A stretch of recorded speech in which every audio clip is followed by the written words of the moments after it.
All right, let's pull back the curtain a little bit here. Callis, are we having difficulties getting Trai Essex? He's on. I just told you that in your ear. Oh, but I don't see him on our little computer in here. Okay, well, I wait until you introduce him before I cut to him. Watch. Oh. See, Trai Essex joins us now. There you go. Hey, there he is. Trai Essex. Good morning, Trai. Thank you for joining us, buddy. Good morning. Look at you guys getting all fancy and stuff with the video call-ins and whatnot. Okay. I see you doing big things. See, I could have seen it where you'd be like, "No, it's too early for my face to be on the screen here." But you're looking fresh as a daisy compared to us, Trai. I'm always beautiful, man. Got to get up. Got to get going, man. So the Steelers I'm always ready for the camera.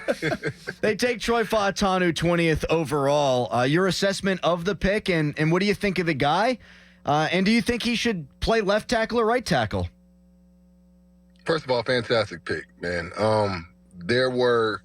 We actually had our pick of the litter at number 20, amazingly. I think with the run on the quarterbacks and the receivers early, we were able to really choose who we really wanted. And I honestly didn't think Troy was going to be there at number 20, but he was. And I'm ecstatic. I mean, he is everything that I want as far as tackle or guard. I think he can play any one of the four positions up front and outside of center. He brings a nasty disposition to the O-line, and that's what we need. We need an attitude changer to go along with Broderick. Somebody just instill that type of Steeler mentality up front and to just give us the type of force we need in the run game. Coming with this new offense with Arthur Smith, knowing with what L does last year, and that's having consistent drives. And running the ball is going to help us do that, help keep offense on the field and our defense fresh, which is our defense was ran to a damn nub last year. And this is definitely going to help that out tremendously. Should he play right tackle and Broderick left tackle? Broderick right tackle? He play left tackle? Does it matter? What would you do? How would you assign their duties whenever you have Broderick Jones in Fautanu? Look, if I'm just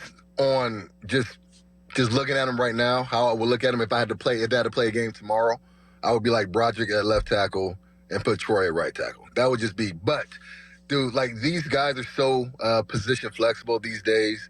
Broderick obviously able to come in at right tackle, hadn't done it at all at Georgia. Well, did it some, but not his specialty was left tackle, but came in at right tackle. And you saw the shift in the offensive line. He was able to adjust and impose his will at the right side, even though he was mostly a left tackle.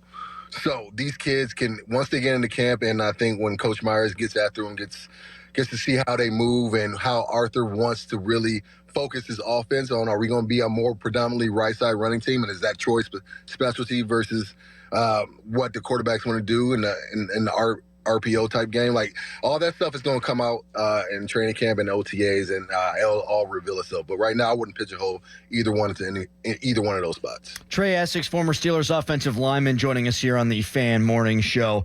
One of the knocks on him from some experts out there, Trai, is that he's a little short, 6'3". That's why he's got some buzz to play inside in the NFL, which he called himself lazy analysis. What's more important for an offensive lineman, for a tackle more specifically?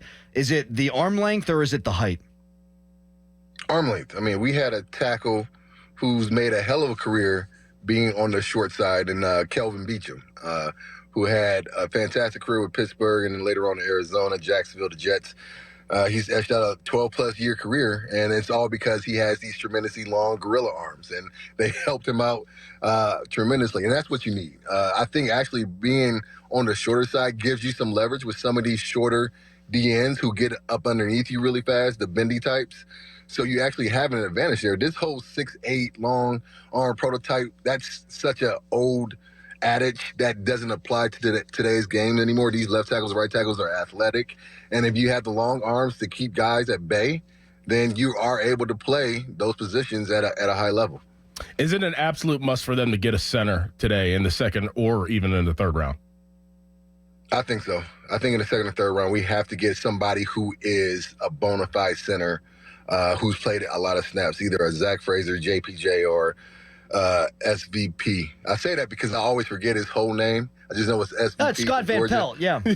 There we go. Not Scott Van Pelt, but the Pran. Cedric Van Pran. Kid from Georgia. Yeah. Cedric Van Pran. So I think either three of those guys who have a lot of experience playing center at a high level would be a must for us in these next two picks. I know guys are talking about Nick Herbert has been penciled in right now as a starter. I think they may take a look at James Daniels, who has some experience playing center. I thought that might have been the best move. If in a perfect world, work with me guys here. Mm-hmm. If we move James Daniels to center and put Troy at right guard, I think we could be a extremely people mover type of offensive line. Have him next to Broderick on the right side. But I don't know, a lot of people don't have that much faith in Dan Moore Jr., and so we'll see. But yeah, I think a center would be the wise move to go, and then we can go from there. Do you think Dan Moore Jr. could play guard in the NFL? I don't think so. Not effectively. But that might be what he's relegated to if they move Troy to one of the tackle positions and keep Broderick at one of the other ones. And he's going to end up being that sixth man off the bench. I think with all the experience he has, he still holds a lot of value on the offensive line. Because he started every single game since 2021. So he has like 30-plus starts, I'm guessing. So the kid, you can't substitute that experience. And even though they weren't necessarily high-level starts, he had some really good moments. So I think he's definitely the swing tackle. And then Nick Herbert's probably the swing guard if we draft the center here in the next two rounds. But I don't see him moving inside. If the Steelers are in position to make this move and to trade for Brandon Ayuk or Deebo Samuel, which player would you trade for? Actually, that's a tough one. Shoot. I think I would go Deebo, just because he's a Swiss Army knife. He offers so much, and he's just the way he plays fits more in with our mentality than a lot of receivers in the league. He has that Hines Ward type of mentality where he's going to get some of the tough yards. He's a ferocious blocker. He gets after it. I think he fits more in line with what we think our mentality is as the black and gold in Pittsburgh. I love Ayuk too. I think he's a good player. He's not worth the first round pick. I'm glad we did not trade a first round pick for him. Ecstatic about that. But if I had to choose, I think I would choose Deebo. Last thing here for you, Trey. If, let's say at 51, you got Zach Frazier from West Virginia and you got Jackson Powers Johnson from Oregon sitting there, which of those two would you prefer?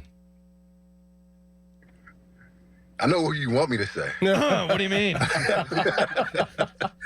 I know who you want me to say, and actually, you know what? I like Zach Frazier a lot. And I think he's more in tune with the ways of Western PA than anybody else that's left in the draft. And I just love his film, man. He gets after it. He's a dog. JPJ is too, don't get me wrong. I guess I heard some less than stellar reports about his mentality. And I think that's probably one of the reasons why he's dropped and it wasn't a first-round pick, even though centers in general don't go in the first round. But if I had to choose, I think Zach would fit in very well with what we want to do in Pittsburgh in that ground game. Trey, I hate to lie to you. I am going to ask you one more question. Graham Go Barton, ahead, brother. Graham Barton, and thank you. Graham Barton, the center out of Duke, who hadn't played center since his freshman year. I mean, did you like the pick of Fautanu more than Graham Barton? Because there were some within the Steelers organization, at least the report was, that they thought of this guy as a generational kind of player. I like Graham Barton a lot. I would have been really happy with him, you know. But it's 1A, 1B. Like, I'm not upset we didn't get him.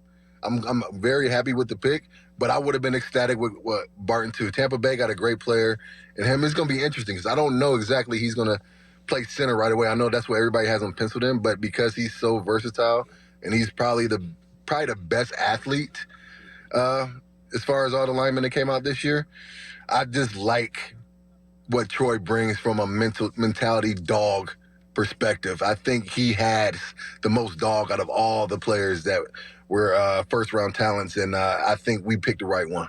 Yeah, Doran, you sent me the tweet of Troy Fautanu blocking without his helmet. Mm-hmm. Just running out there pancaking dudes, no helmet, just running around. You know who he reminds me of is one of my draft mates, Chris Kimawatu, 2005 out of Utah, 6th-round draft pick.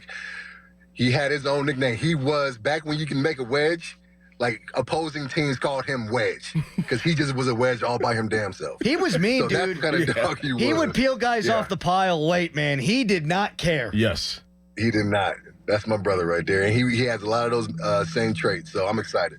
Trey, thank you so much for the time, man. We appreciate it. No problem. Have a good one. Thanks, You Trey. too. That's Trai Essex, former Steelers offensive lineman. So he did like Graham Barton, but really happy with the pick.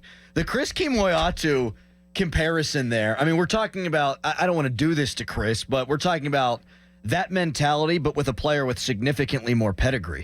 Like, we're talking about a third-team All-American who was the left tackle on the best offensive line in the country last year in Washington. Yeah. So you got that, and you're a jerk, like on the field. Yes. Oh my God, You let's need go. it. You need it. That's exactly what they need. They absolutely need that. They need some dog in that offensive line, and I absolutely love the pick. Absolutely love it. I love to hear that comparison, and I love you. We're sitting right across from each other. Instead of just showing me on your phone, you just keep DMing me videos of Troy Fautanu blowing people up. That's killing guys. He's nasty. Diving at legs. Athletic too. They're supposed to blow the whistle when the helmet comes off, by the way. Oh my God. They are. Maybe they did. Maybe he didn't care. Maybe they did. He was playing through the echo of the whistle. Yes. Craig Wolfley always said we would like to play through the whistle from, I forget what he said. Oh. He said something. He also says, Craig Wolfley has an accent where he says he's tougher than woodpecker lips. I've heard this guy described the same way. Troy Fautanu.